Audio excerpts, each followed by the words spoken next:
My name is Chloe. I am 28 years old. I live in a small, simple apartment now. It has one big window that looks out onto a busy street. It is very different from my old life. My old life was quiet. It was beautiful. I thought it was perfect. I had a sister named Lily. We were only 1 year apart. We were not just sisters. We were best friends. We were like two halves of the same person. We looked alike. We both had long brown hair. We both had green eyes, the same color as our mother S. But Lily was always a little brighter. Her smile was bigger. Her laugh was louder. When Lily walked into a room, everyone noticed. She had a special light inside her. Everyone loved Lily. I loved her too. I loved her more than anyone in the world. We grew up in a small, happy house. We shared a room. We shared clothes. We shared all our secrets under the covers late at night. We whispered our dreams into the darkness. She wanted to be a famous actress. I wanted a simple life. A garden, a loving partner, and my sister nearby. Our dreams were different, but we promised to always support each other. Always. When our grandmother passed away, she left us her small cottage. It was a magical place. It had a little garden with rose bushes and a big oak tree. It was our home, just the two of us. I found a job at a local flower shop called Petals. I loved it there. The smell of fresh flowers filled the air every day. I learned how to arrange them, how to make beautiful bouquets for happy occasions. It was a quiet, peaceful job. It suited me perfectly. My life felt complete. I had my sister. I had our cozy home. I had my job with the flowers. Then I met Leo. He started coming into the flower shop every Friday. He always bought a small bunch of white daisies. "They're for my mother," he told me one day. They were her favorite. His voice was gentle. He had kind eyes that crinkled when he smiled. He was a carpenter. He built beautiful things with wood. He had strong, capable hands, but his touch was always soft. We started talking. First, just for a few minutes each Friday. Then, he started coming in on other days too, just to say hello. He asked me out for coffee. My heart felt like it was going to fly away. I said yes. Our love story was simple and sweet, like a fairy tale. We took long walks. We had picnics by the river. He told me about his dreams of opening his own furniture shop. I told him about my love for flowers and our little cottage. He listened. He really listened. He made me feel seen. He was everything I had ever dreamed of. I introduced him to Lily. She loved him immediately. "He's perfect for you, Chloe," she said, hugging me tightly. The three of us became a happy little family. We would have dinner together at the cottage. Leo would help me in the garden. Lily would tell funny stories and make us all laugh. I looked at them, my sister and the man I loved, laughing under the oak tree in our garden. My heart was so full. I thought, this is it. This is my forever. I was so happy. I was so wrong. The change was slow at first. So slow, I barely noticed it. It was like the sun setting on a summer day. You don't see the exact moment it gets dark. You just look up, and the light is gone. Lily had been working in a big office in the city. It was a long commute. She hated it. One day, she came home crying. She had lost her job. "They are cutting back," she sobbed. My heart broke for her. I held her close. "It's okay," I said. "Don't worry about anything.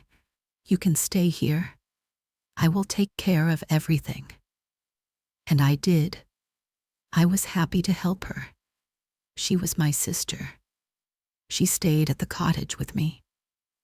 At first, it was nice, like when we were kids again.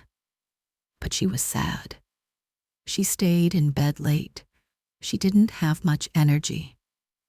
"I feel so useless, Chloe," she told me one day. I wanted to help her, to make her feel better. I had an idea. "Why don't you help me at the flower shop?" I suggested. "Just for a few hours. It will be fun." Her eyes lit up. "Really? You think Mrs. Gable would let me?" Mrs. Gable was my boss. She was an older, kind woman. She agreed right away. "Of course, dear," she said. "Anything to help." So Lily started working with me at Petals. And she was a natural. She was so good with the customers. Her bright smile and easy laugh charmed everyone. People came in just to talk to her. Mrs. Gable was very impressed. "Lily is a star," she told me. "She has a real talent for this." I felt a strange little pinch in my heart, a tiny feeling I couldn't name. I told myself it was pride. I was proud of my sister. Of course, I was. But then, things started to shift. Lily had so many ideas for the shop. "We should use social media, Chloe," she said. "We can post pictures of our bouquets." She created an account. The shop got more popular. Mrs. Gable was thrilled. She started giving Lily more responsibility. "Chloe, you are wonderful and steady," Mrs. Gable said to me one day. "But Lily has such energy. She's bringing in so much new business." Soon, Lily was working more hours than me. "Chloe, you look a little tired," she would say sweetly. "Why don't you go home early today? I can close the shop." I was tired. It felt like I was always tired, so I would agree. I would go home to our cottage, and she would stay. She was working the hours I used to work. She was getting the praise I used to get. The flower shop was my happy place, my sanctuary. But now, it was starting to feel like her place. I felt like I was slowly being pushed out. But how could I complain? She was helping. She was my sister. I was just being silly, jealous. The thought made me feel ashamed. The changes started at home too. The cottage was our shared inheritance from our grandmother. It was filled with her old things: the floral sofa, the dark wood table, the old patterned rugs. I loved it. It felt like a warm hug from the past. But Lily said it was gloomy. "This place needs a new life, Chloe," she announced one weekend. Before I knew it, she was painting the walls a bright, stark white. "It's so much cleaner now, don't you think?" she asked. I missed the old, warm yellow color. She convinced me to sell our grandmother's furniture. "It's so old-fashioned," she said. We can get some money for it and buy new, modern things. I felt a deep sadness letting go of grandmother's sofa. But Lily was so excited. I didn't want to ruin her happiness, so I agreed. The new furniture was gray and sleek. It looked like a picture from a magazine, but it didn't feel like home anymore. It felt cold. My garden was the worst part. That was my special place. I had spent years tending to my grandmother's rose bushes. I knew each one. I talked to them sometimes. One afternoon, I came home from a walk and found Lily in the garden. She was digging. All around her were piles of dirt. And my rose bushes, my beautiful old rose bushes were gone. "Lily, what are you doing?" I cried out. My voice shook. She stood up, wiping her hands on her jeans. She smiled her bright, innocent smile. "I'm making it better," she said cheerfully. "Those old roses were so messy. I'm going to plant new, colorful flowers. It will be so much prettier." I stared at the empty spaces in the dirt. My heart felt like it had been dug up too. You didn't ask me," I whispered. Her smile faded a little. "Oh, Chloe, don't be so dramatic. I wanted to surprise you. I'm doing this for us. For us." But it didn't feel like it was for us. It felt like it was for her. I started to feel like a visitor in my own home. Everything I loved was slowly being replaced, erased, and I was letting it happen. The biggest pain, the deepest cut, was Leo. He used to come to the shop to see me. We would steal little moments, a shared smile, a quick touch of hands. But now, when he came, Lily was always there. "Leo, so good to see you," she would call out in her cheerful voice. She would talk to him, laugh with him. Her laugh was so musical, so full of life. I saw the way Leo looked at her. His smile seemed a little bigger when she was around. He started coming over to the cottage more often. For dinner, to watch movies. I told myself it was for me. He was my boyfriend. But he and Lily would talk for hours. They would sit on the new gray sofa. They talked about music, about movies, about big dreams. I would sit in the corner, trying to join in. But my voice felt small, quiet. It was like I was fading into the background of my own life.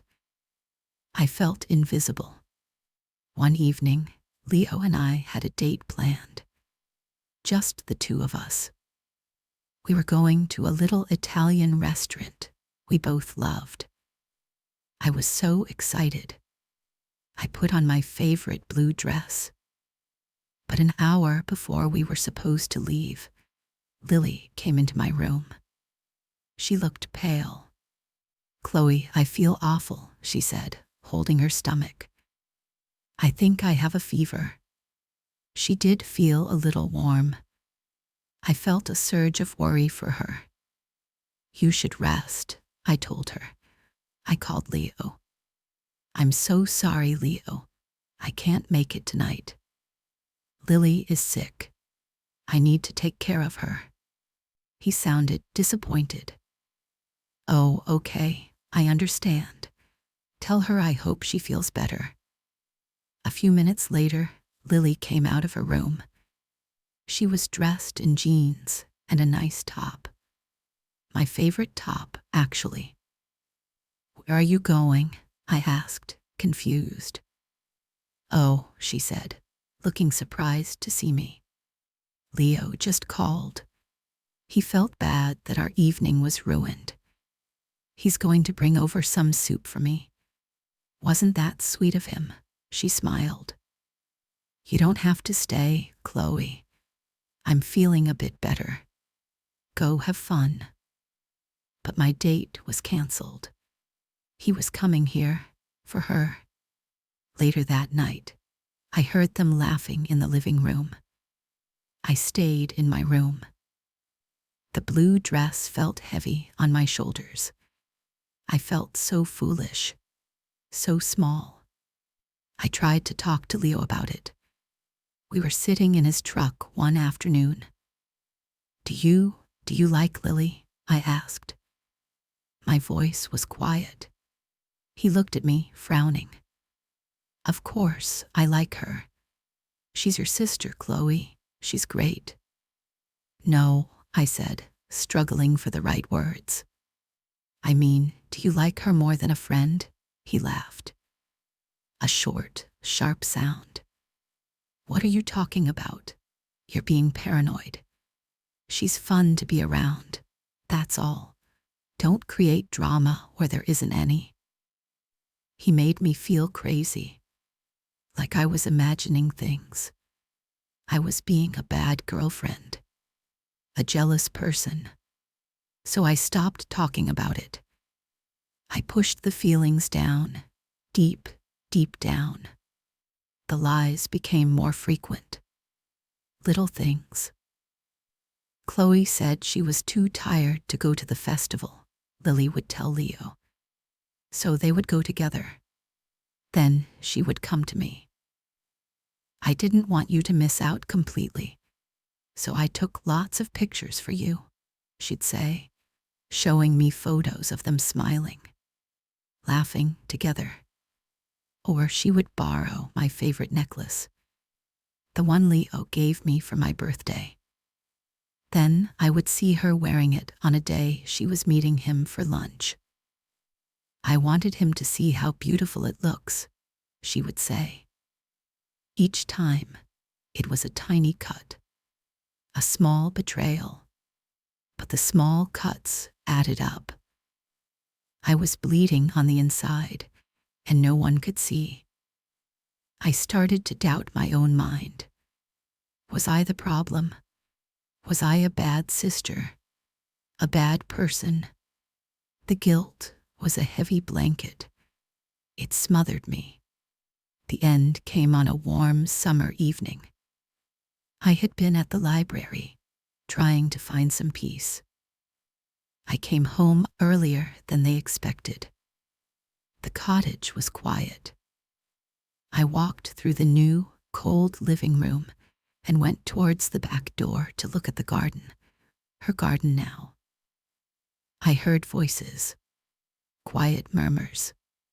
I stopped. I looked through the glass of the door, and I saw them.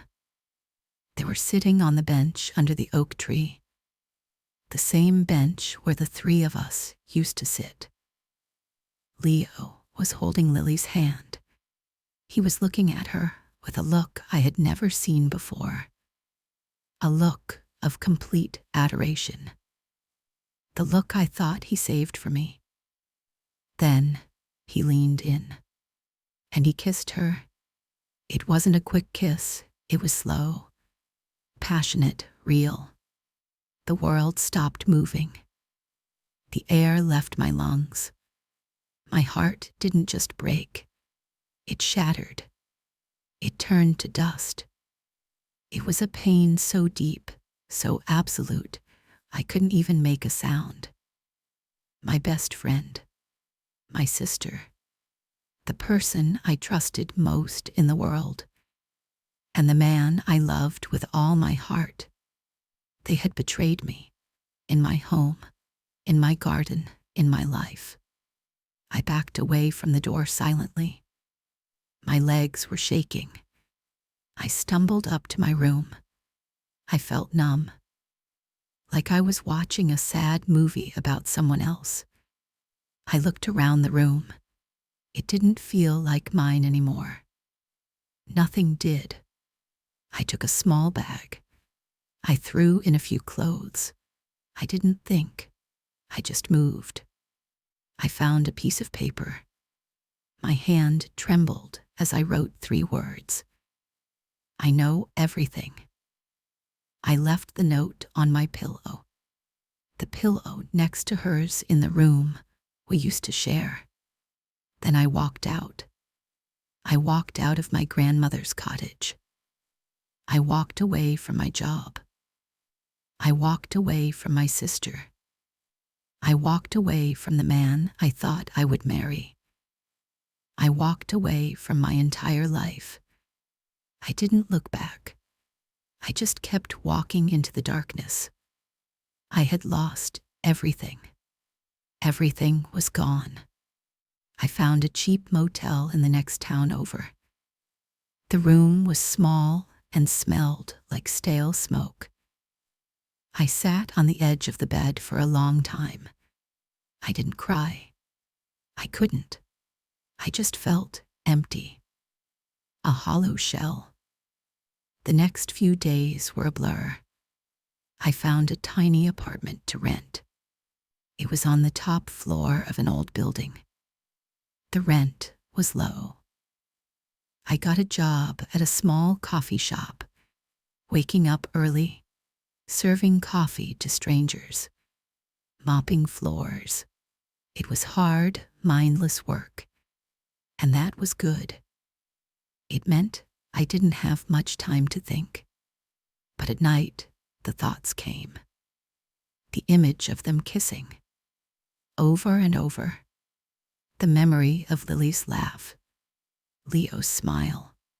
The feeling of being invisible in my own life. The pain was immense. Some nights, I would curl up in a ball on my thin mattress and just cry until I fell asleep from exhaustion. I felt so alone, so completely and utterly alone.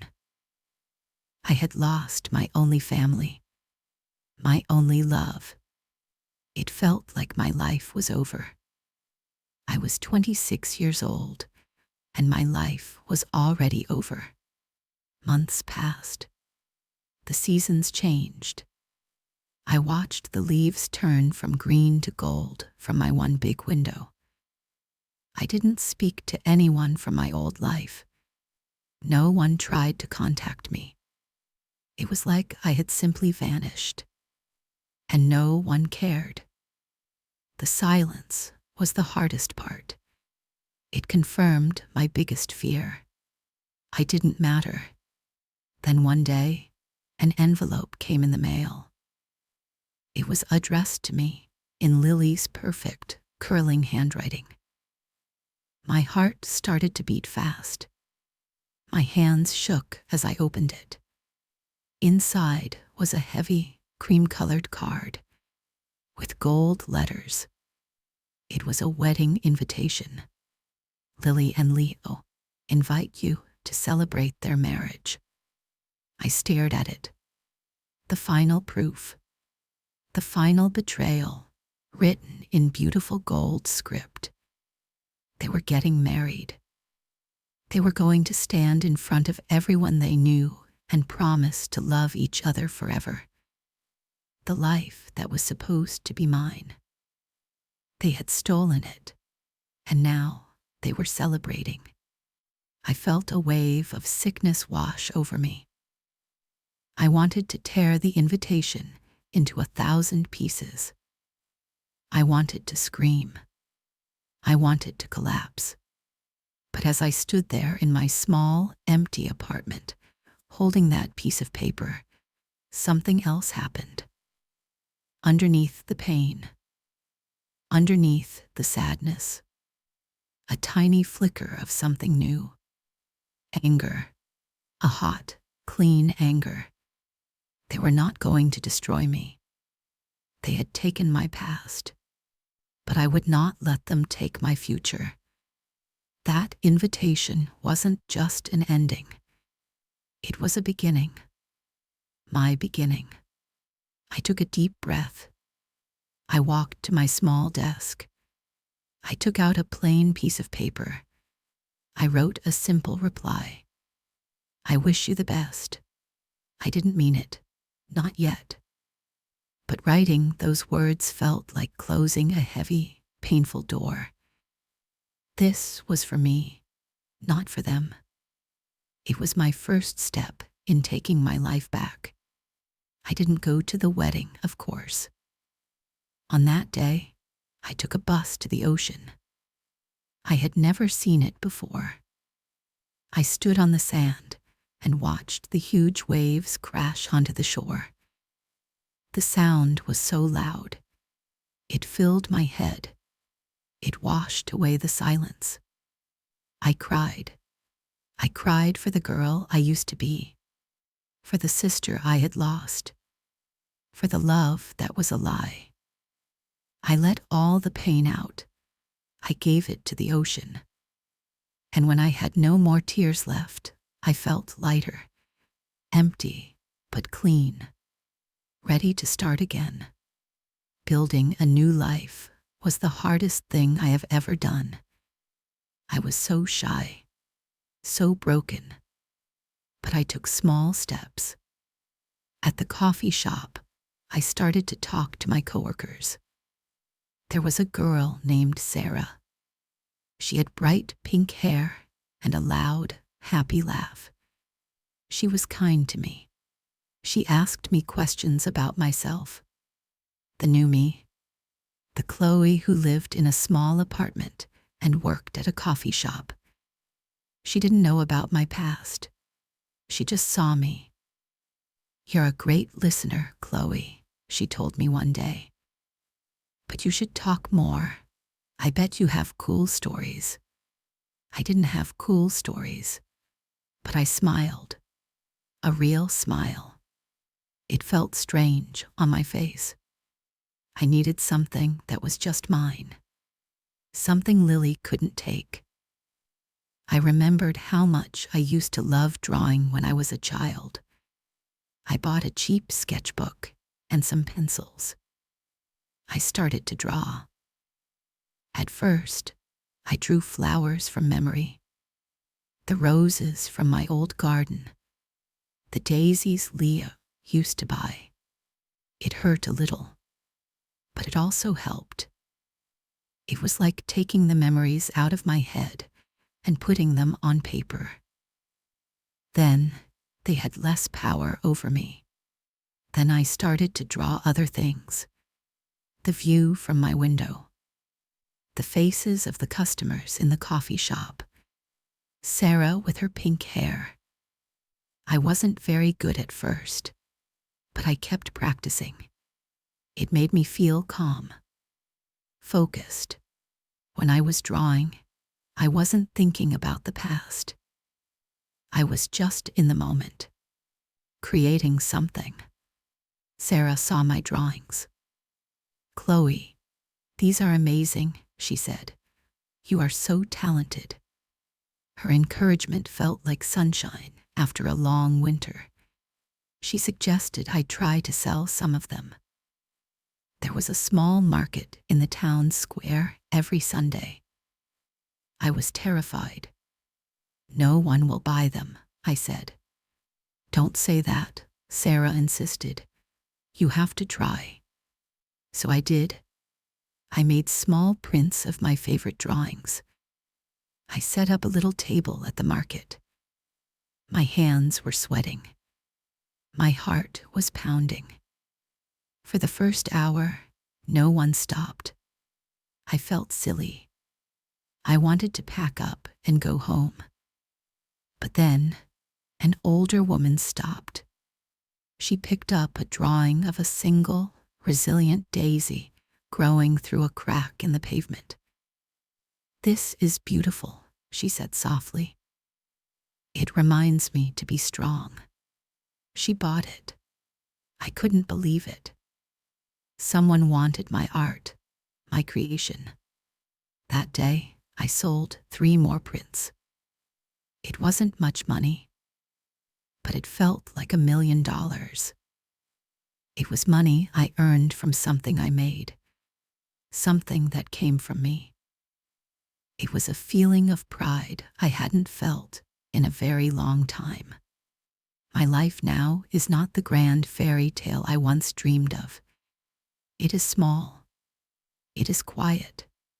It is simple. I still live in my little apartment. I still work at the coffee shop. I draw every day. I sell my prints at the market on Sundays. I have Sarah. She is a true friend. Sometimes, late at night, I still think about Lily and Leo. I wonder if they are happy. The betrayal left a scar on my heart. A scar that will probably never fade completely. But it doesn't hurt to breathe anymore. It's just a part of my story. A reminder of how much I have overcome. They stole my old life. The life I thought was perfect. But now I see it wasn't my life at all. I was living in Lily's shadow. I was changing myself to fit into a story she was writing. Losing everything forced me to find myself. The real Chloe. A Chloe who is stronger than she ever imagined. A Chloe who can build her own life from scratch. It is a harder life. A lonelier life sometimes. But it is mine. Every single piece of it. If you are listening to this and your heart is broken, please know this. You can heal. It is not quick. It is not easy. But the pain will get softer. You are not defined by the people who hurt you. You are defined by how you rise after you fall. Find one small thing that is yours. A hobby. A song. A walk in the park. Hold on to it. Let it be the first stone in your new foundation. You can build a new life. A life that is truly, beautifully yours. You are stronger than you know. You can do this too. Please keep going.